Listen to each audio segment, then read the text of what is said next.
So hello guys, welcome to my channel. और आज हम जीएस पेपर 1 यूनिट 2 का फर्स्ट पॉइंट को कवर करने वाले हैं कि यूरोपी के आगमन के समय भारत के तत्कालीन की परिस्थितियाँ। ये मॉडर्न हिस्ट्री का ही टॉपिक है कि 15वीं शताब्दी के अंत में 16वीं शताब्दी के प्रारंभ में भारत में व्यापारिक उद्देश्य के यूरोपीय कंपनियों का आगमन भारत में प्रारंभ हुआ था। 15वीं शताब्दी के अंत के समय कौन सा टाइम चला था? 1490 से लगा के 1948 के बीच का टाइम है कि 15वीं शताब्दी का अंत हो रहा था वहाँ पे और 16वीं शताब्दी का प्रारंभ होने जा रहा था। तो भारत में जो कंपनियां आई थी वो व्यापारिक उद्देश्य से आई थी। ठीक है, इस समय भारत में दिल्ली सल्तनत का काल था। कौन सा काल चला था? दिल्ली सल्तनत का काल। और भारत में वो कंपनियां क्यों आ रही थी मैं ये भी बता दूं। वहाँ पे खाने पीने के सामान की बहुत ज़्यादा कमी थी और वहाँ पे मांग किस चीज़ की थी? सबसे ज़्यादा मांग चाइना के जो कपड़े होते थे वहाँ की हो रही थी और सूती कपड़े की हो रही थी और मसालों की हो रही थी कि वहाँ पे ज़्यादातर लोग मांस खाते थे और मांस को सही अच्छे और मतलब काफ़ी दिन तक चलाने के लिए उनको मसालों की ज़रूरत पड़ती थी और वो सबसे ज़्यादा इंडिया में ही आते थे, तो इसलिए उनको मसालों की ज़रूरत थी।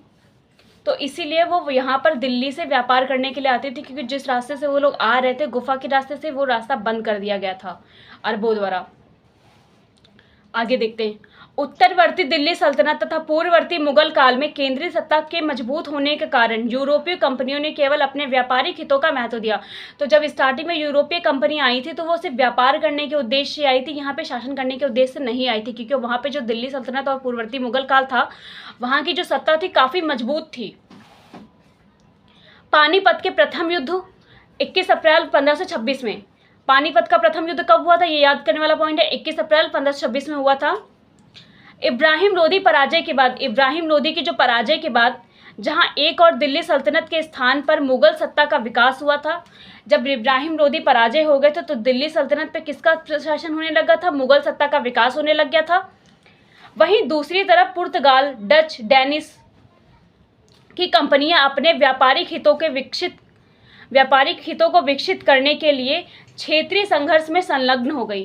तो जहाँ जहाँ मुगल साम्राज्य जो है ना विकास हो रहा था, वहीं पे पुर्तगाली और डच, डेनिश की जो कंपनियां थी वो अपने व्यापारिक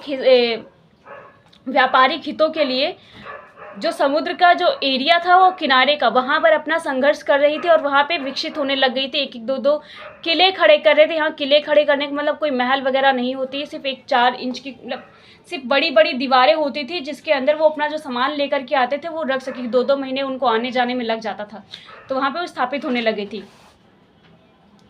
जिस समय भारत अपने मध्यकाल में जबकि यूरोप अपने आधुनिक काल में था, उस समय जो भारत का काल चल रहा था वो मध्यकाल चल रहा था और यूरोप कौन से काल के समय में था? आधुनिक काल में था।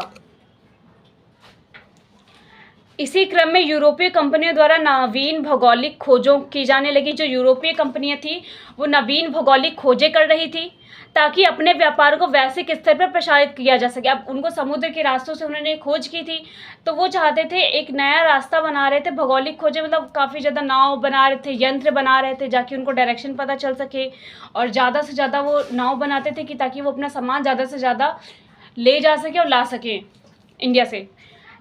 तो यही वही लाइन है। और इसी क्रम में यूरोपीय कंपनियों द्वारा भारत की जलीय मार्ग के माध्यम से खोज में का प्रयास प्रारंभ किया। और जो यूरोपीय कंपनियां थी, अब जो ज़मीन का रास्ता था वो तो बंद हो चुका था, अब उनको अनाज तो चाहिए, माल तो चाहिए था और मसाले भी चाहिए थे। तो उन्होंने कौन सा रास्ता आजमा लिया? जलीय मार्ग की खोज करने लग गए कि हम जल के रास्ते से जाएंगे। तो उन्होंने खोज प्रारंभ कर दी। तो उन्होंने कुछ यंत्र वगैरह बनाए थे, कुछ नाव तैयार की और फिर लेकर के निकल पड़े थे। उल्लेखनीय है कि प्राचीन काल से ही भारत और यूरोपीय देशों के मध्य स्थलीय मार्गों के माध्यम से व्यापारिक संबंध थे। मतलब जब वास्को डी गामा पहुंचे थे तब जलीय मार्ग से संबंध स्थापित हो गया था, व्यापार चलना। पर उसके पहले से ही भारत का जो सामान था वो यूरोपीय कंपनियों के पास पहुंच रहा था माध्यम से। उनके संबंध व्यापार में पहले से ही थे। उनके पास उनके मसाले वगैरह सब जाते थे, मसाले कपड़े वगैरह सब जाया करते थे, तो उनके संबंध वहाँ पहले से ही थे।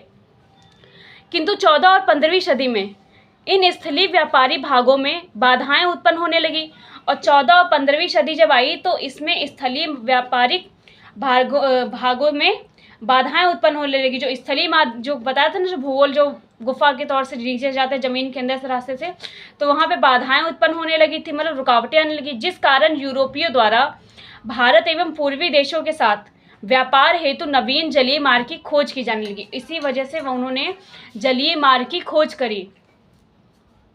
तो ये टॉपिक तो यहीं पे कंप्लीट होता है, जहाँ पे क्या टॉपिक था कि यूरोपियों के आगमन के समय भारत के तत्कालीन की परिस्थितियां। और नेक्स्ट टॉपिक हमारा रहेगा यूरोपीय देशों द्वारा नवीन जलीय मार्ग की खोज।